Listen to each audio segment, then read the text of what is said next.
ട്രംപിനെതിരെ കടുംവെട്ട്. ഉപാധികൾ അംഗീകരിക്കാതെ ഹോർമൂസ് തുറക്കില്ലെന്ന് ഇറാൻ.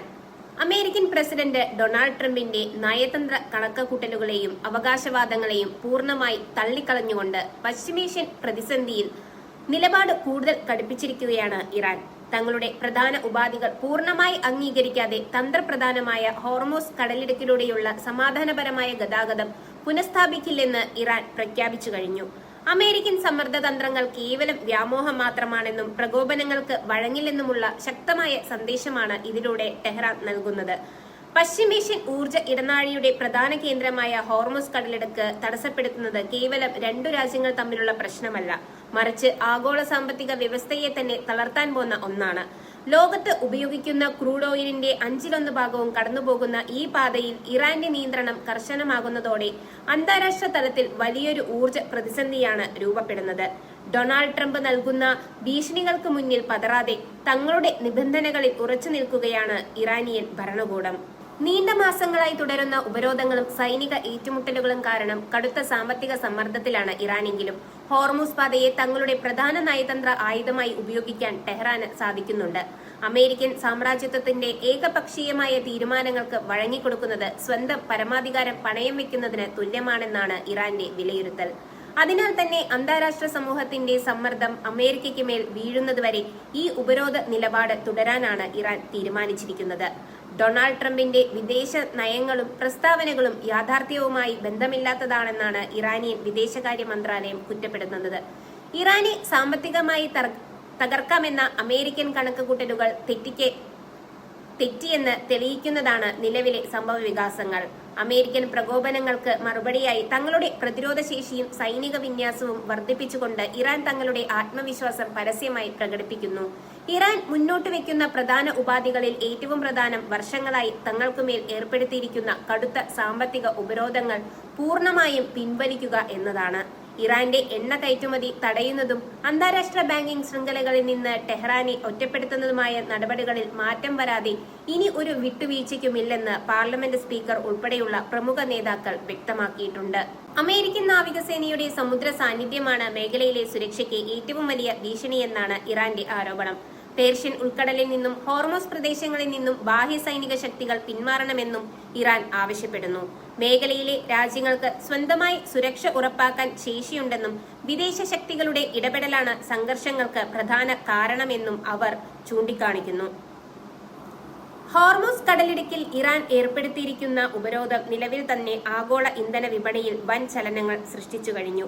കപ്പൽ ഗതാഗതം തടസ്സപ്പെടുകയും ഇൻഷുറൻസ് നിരക്കുകൾ കുത്തനെ ഉയരുകയും ചെയ്തതോടെ ചരക്കുകൂലി വൻതോതിൽ വർദ്ധിച്ചു. ഇത് ലോകത്തെ പല രാജ്യങ്ങളിലും അവശ്യ സാധനങ്ങളുടെ വിലക്കയറ്റത്തിന് കാരണമാകുകയും പുതിയൊരു ആഗോള സാമ്പത്തിക മാന്ദ്യത്തിന്റെ സൂചനകൾ നൽകുകയും ചെയ്യുന്നുണ്ട്. ഈ പ്രതിസന്ധിയിൽ ഏറ്റവും കൂടുതൽ ദുരിതം അനുഭവിക്കുന്നത് മിഡിൽ ഈസ്റ്റിൽ നിന്നുള്ള ക്രൂഡ് ഓയിലിനെ വൻതോതിൽ ആശ്രയിക്കുന്ന ഏഷ്യൻ രാജ്യങ്ങളാണ്. ചൈന, ഇന്ത്യ, ജപ്പാൻ തുടങ്ങിയ പ്രധാന സാമ്പത്തിക ശക്തികളുടെ ഊർജ്ജ സുരക്ഷയ്ക്ക് ഹോർമൂസ് പാത അത്യന്താപേക്ഷിതമാണ്. അതിനാൽ തന്നെ വിഷയം അടിയന്തരമായി പരിഹരിക്കാൻ അമേരിക്കയ്ക്കുമേൽ അന്താരാഷ്ട്ര തലത്തിലുള്ള സമ്മർദ്ദം നാൾക്കുനാൾ ഏറിവരികയാണ്. കാസ്പിയൻ കടൽ വഴിയും മറ്റും സുരക്ഷിത പാതകൾ വഴിയും റഷ്യയിൽ നിന്ന് ഇറാനിലേക്ക് സ്ഫോടക വസ്തുക്കളും ഡ്രോൺ സാങ്കേതിക വിദ്യകളും എത്തുന്നുവെന്ന റിപ്പോർട്ടുകൾ ഇറാനിയൻ സൈന്യത്തിന്റെ വീര്യം വർദ്ധിപ്പിച്ചിട്ടുണ്ട്. പാശ്ചാത്യ ഉപരോധങ്ങളെ മറികടന്ന് ആയുധ ശേഖരം പുനഃസ്ഥാപിക്കാൻ സാധിച്ചതോടെ അമേരിക്കയുമായി ഒരു ദീർഘകാല പോരാട്ടത്തിന് തങ്ങൾ സജ്ജമാണെന്ന സന്ദേശമാണ് ഇറാൻ നൽകുന്നത്. റഷ്യയുമായുള്ള ഈ ശക്തമായ കൂട്ടുകെട്ട് ട്രംപിന്റെ മുൻഗണനകളെയും തകിടം മറിച്ചിട്ടുണ്ട്. അതേസമയം അമേരിക്കൻ ഭരണകൂടത്തിനുള്ളിൽ തന്നെ പ്രസിഡന്റ് ട്രംപിന്റെ നയങ്ങൾക്കെതിരെ വിമർശനങ്ങൾ ഉയരുന്നുണ്ട്. നയതന്ത്ര വാതിലുകൾ പൂർണ്ണമായി കൊട്ടിയടച്ച് ഇറാനെ കൂടുതൽ പ്രതിരോധത്തിലാക്കുന്നത് പശ്ചിമേഷ്യയിൽ വൻ യുദ്ധത്തിലേക്ക് തള്ളിവിടുമെന്ന് വാഷിംഗ്ടണിലെ ഒരു വിഭാഗം രാഷ്ട്രതന്ത്രജ്ഞർ മുന്നറിയിപ്പ് നൽകുന്നു. യാതൊരു വിട്ടുവീഴ്ചയ്ക്കും തയ്യാറാകാത്ത ട്രംപിന്റെ ശാഠ്യം അമേരിക്കയുടെ അന്താരാഷ്ട്ര പ്രതിച്ഛായയ്ക്കും നയതന്ത്ര ബന്ധങ്ങൾക്കും ആഘാതമുണ്ടാക്കുന്നു. പേർഷ്യൻ ഉൾക്കടലിലെ ഈ കടുത്ത അന്തരീക്ഷം അയൽപക്കത്തുള്ള ഗൾഫ് രാജ്യങ്ങളെയും ഭീതിയിലാഴ്ത്തിയിട്ടുണ്ട്.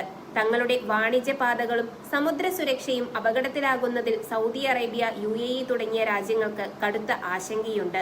ഒരു പൂർണ്ണ തോതിലുള്ള യുദ്ധം മേഖലയിലെ സാമ്പത്തിക വളർച്ചയെ തകർക്കുമെന്നതിനാൽ ഇറാനും അമേരിക്കയ്ക്കുമിടയിൽ രഹസ്യ നയതന്ത്ര മധ്യസ്ഥതയ്ക്ക് ചില ഗൾഫ് രാജ്യങ്ങൾ ശ്രമങ്ങൾ നടത്തുന്നുണ്ടെന്നാണ് വിവരം. ഇറാൻ റവല്യൂഷണറി ഗാർഡ് ഹോർമൂസ് കടലിടുക്കിലെ തങ്ങളുടെ സൈനിക സാന്നിധ്യം മുൻപെങ്ങുമില്ലാത്ത വിധം ശക്തമാക്കിയിട്ടുണ്ട്. അത്യാധുനിക മിസൈൽ ഡിഫൻസ് സിസ്റ്റങ്ങളും വൻതോതിലുള്ള ഡ്രോൺ വ്യൂഹങ്ങളും തീരപ്രദേശങ്ങളിൽ സജ്ജീകരിച്ചുകൊണ്ടാണ് ഇറാൻ അമേരിക്കൻ വെല്ലുവിളികളെ നേരിടുന്നത്. തങ്ങളുടെ സമുദ്ര അതിർത്തി ലംഘിക്കാൻ ശ്രമിക്കുന്ന ഏതൊരു വിദേശ കപ്പലിനെയും ചെറുക്കാൻ തങ്ങൾ സജ്ജമാണെന്ന് അവർ വ്യക്തമാക്കുന്നു. അമേരിക്ക മുന്നോട്ട് വയ്ക്കുന്ന പല വാഗ്ദാനങ്ങളും മുൻകാല പരിചയങ്ങൾ വെച്ച് വിശ്വസിക്കാൻ കൊള്ളില്ലെന്ന നിലപാടിലാണ് ഇറാന്റെ വിദേശകാര്യ മന്ത്രാലയം. മുൻപ് ഉണ്ടാക്കിയ അന്താരാഷ്ട്ര കരാറുകളിൽ നിന്ന് ഏകപക്ഷീയമായി പിന്മാറിയ ചരിത്രമുള്ള അമേരിക്കയിൽ നിന്ന് ഇത്തവണ അന്താരാഷ്ട്ര ഗ്യാരണ്ടിയും ഉറപ്പുള്ള കരാറുകളും ലഭിക്കാതെ പിന്നോട്ടില്ലെന്ന വിദേശകാര്യമന്ത്രി അബ്ബാസ് അരാഗ്ചി കൂട്ടിച്ചേർത്തു. ഖത്തർ, പാകിസ്ഥാൻ തുടങ്ങിയ രാജ്യങ്ങളുടെ മധ്യസ്ഥതയിൽ നയതന്ത്ര ചർച്ചകൾക്ക് സാധ്യതകൾ തെളിയുന്നുണ്ടെന്ന് ചില റിപ്പോർട്ടുകൾ സൂചിപ്പിക്കുന്നുണ്ടെങ്കിലും അടിസ്ഥാനപരമായ തർക്കങ്ങളിൽ ഇരു രാജ്യങ്ങളും മാറ്റത്തിന് തയ്യാറായിട്ടില്ല. ഇറാൻ തങ്ങളുടെ ഉപാധികളിൽ ഉറച്ചു നിൽക്കുമ്പോൾ വാഷിംഗ്ടൺ തങ്ങളുടെ ഉപരോധ തന്ത്രങ്ങൾ തുടരാനാണ് ശ്രമിക്കുന്നത്. ഈ പിടിവാശി ചർച്ചകളുടെ ഭാവിയിൽ കൂടുതൽ അനിശ്ചിതത്വത്തിലാക്കുന്നു. ഇറാനിലെ ആഭ്യന്തര രാഷ്ട്രീയത്തിലും ഈ നിലപാടിന് വലിയ പിന്തുണ ലഭിക്കുന്നുണ്ട്. അമേരിക്കൻ അധിനിവേശത്തിനും സാമ്പത്തിക ഉപരോധങ്ങൾക്കുമെതിരെ രാജ്യത്തിന്റെ പരമാധികാരം സംരക്ഷിക്കാൻ ഭരണകൂടം സ്വീകരിക്കുന്ന കടുത്ത തീരുമാനങ്ങളെ ജനങ്ങൾ സ്വാഗതം ചെയ്യുന്നു. തങ്ങളുടെ രാജ്യത്തിന്റെ അവകാശങ്ങൾ സംരക്ഷിക്കാൻ ഏതറ്റം വരെയും പോകാൻ തങ്ങൾ തയ്യാറാണെന്ന സന്ദേശം ആഭ്യന്തര തലത്തിലും ഇറാൻ നൽകുന്നു. ഐക്യരാഷ്ട്രസഭ ഉൾപ്പെടെയുള്ള അന്താരാഷ്ട്ര ഏജൻസികൾ മേഖലയിലെ നിലവിലെ സാഹചര്യം ആശങ്കയോടെയാണ് കാണുന്നത്. സമുദ്ര ഗതാഗത സ്വാതന്ത്ര്യം ഉറപ്പുവരുത്താൻ അടിയന്തരമായി ഇരു രാജ്യങ്ങളും ചർച്ചകൾ പുനരാരംഭിക്കണമെന്ന് ഐക്യരാഷ്ട്രസഭ അഭ്യർത്ഥിച്ചിട്ടുണ്ട്. എന്നാൽ അടിസ്ഥാനപരമായ സാമ്പത്തിക സൈനിക പ്രശ്നങ്ങൾക്ക് പരിഹാരം കാണാതെ ശാശ്വതമായ ഒരു ഒത്തുതീർപ്പ് സാധ്യമല്ല. ഡൊണാൾഡ് ട്രംപ് ഭരണകൂടം ഇറാനെതിരെ കൂടുതൽ കടുത്ത നടപടികളിലേക്ക് കടക്കുമോ, അതോ സാമ്പത്തിക ഉപരോധങ്ങളിൽ അല്പമെങ്കിലും അയവ് വരുത്തി ഹോർമൂസ് കടലിടുക്ക് തുറക്കാനുള്ള വഴി കണ്ടെത്തുമോ എന്നാണ് അന്താരാഷ്ട്ര സമൂഹം ഉറ്റുനോക്കുന്നത്. ഇറാനെ സൈനികമായി നേരിടുന്നത് പെന്റഗണിന് വലിയ സാമ്പത്തിക സൈനിക നഷ്ടമുണ്ടാക്കുന്നതിനാൽ അത്തരം നീക്കങ്ങൾ എളുപ്പമാകില്ല. യഥാർത്ഥത്തിൽ ട്രംപിന്റെ ഭീഷണികളെ വെറും വ്യാമോഹമായി തള്ളിക്കളഞ്ഞുകൊണ്ട് ഇറാൻ ഉയർത്തിയ ഹോർമൂസ് അന്ത്യശാസനം പശ്ചിമേഷ്യൻ ഭൗമരാഷ്ട്രീയത്തെ പുതിയൊരു തലത്തിലേക്ക് മാറ്റിയിരിക്കുകയാണ്. വിട്ടുവീഴ്ചയ്ക്കില്ലാതെ ഈ പോരാട്ടം വരും ദിവസങ്ങളിൽ കൂടുതൽ രൂക്ഷമാകുകയാണെങ്കിൽ അത് കേവലം അമേരിക്ക ഇറാൻ തർക്കമായി നിലനിൽക്കില്ല, മറിച്ച് ആഗോളതലത്തിൽ തന്നെ വലിയ രാഷ്ട്രീയ സാമ്പത്തിക പ്രത്യാഘാതങ്ങൾ സൃഷ്ടിക്കുന്ന വൻ ദുരന്തമായി മാറും.